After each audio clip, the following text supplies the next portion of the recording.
माह रजबुल मुरज्जब शुरू होता तो उस वक्त हुजूर अक़दस सल्लल्लाहु तआला अलैहि वसल्लम ये दुआ फरमाया करते थे कि अल्लाहुम्मा बारिक लना फी रजब व शाबान, ऐ अल्लाह हमारे लिए रजब और शाबान को बाबरकत बना दे, हमारे लिए रजब और शाबान में बरकत नाजिल फरमा, हमारे लिए ये दोनों महीने बरकत वाले बना दे।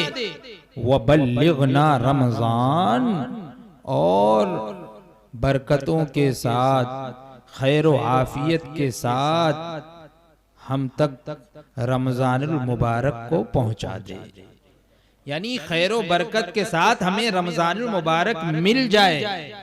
रमजानुल मुबारक तशरीफ लाने वाला है और हर एक जानता है कि रमजानुल मुबारक के महीने में लोग इबादतों में लग जाते हैं, नमाजें पढ़ते हैं, नवाफिल पढ़ते हैं, दिन में रोजे रखते हैं। तो यूं समझ लीजिए कि ये उससे पहले का महीना है कि अब से आप प्रैक्टिस शुरू कर दें। इसीलिए सहाबे किराम रिज़वानुल्लाहि ताला अलैहिम अजमईन जिक्र फरमाते हैं कि हुजूर अक़दस सल्लल्लाहु ताला अलैहि वसल्लम रजब के महीने में रोजा रखना शुरू फरमाते तो ऐसा लगता था कि अब कोई दिन ऐसा नहीं है कि बगैर रोजे के हुजूर रहेंगे, यानी रोजा रखते तो मुसलसल रखते चले जाते और फिर कभी ना रखते तो ऐसा लगता कि अब नहीं रखेंगे। मतलब ये है कि माहे रजबुल मुरज्जब में हुजूर अक़दस सल्लल्लाहु ताला अलैहि वसल्लम कसरत से रोजे भी रखा करते थे और कसरत से इफ्तार भी किया करते थे। बाज दिनों में रोजे से भी हुआ करते थे और बाज दिनों में बगैर रोजे के भी इफ्तार की हालत में हुआ करते थे।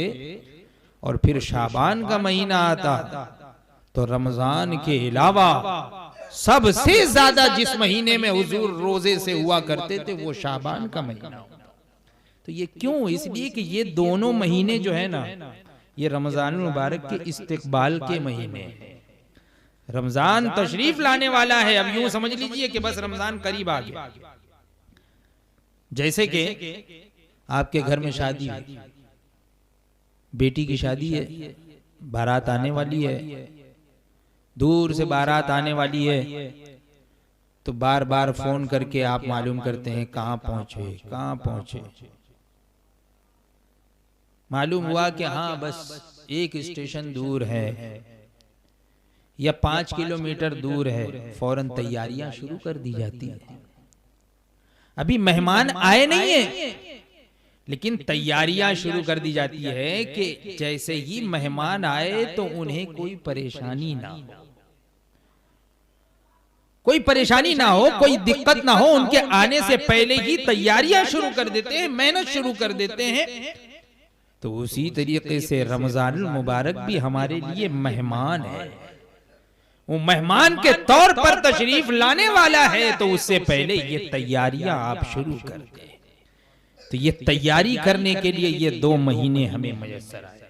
रजबुल मुरज्जब का महीना बड़ी फजीलतों का महीना है, वही मुबारक व मसूद महीना है कि जब हुजूर अक़दस सल्लल्लाहु ताला अलैहि वसल्लम पर 2 गम एक साथ एक ही साल, 2 गम एक ही हफ्ते में, 2 गम आप पर इस तरीके से आए कि जनाबे अबू तालिब का भी इंतकाल हो गया और आपकी ज़ौजे मुतहरा हजरत सैयदा खदीजतुल कुबरा रदियल्लाहु ताला अन्हा का भी इंतकाल हुआ।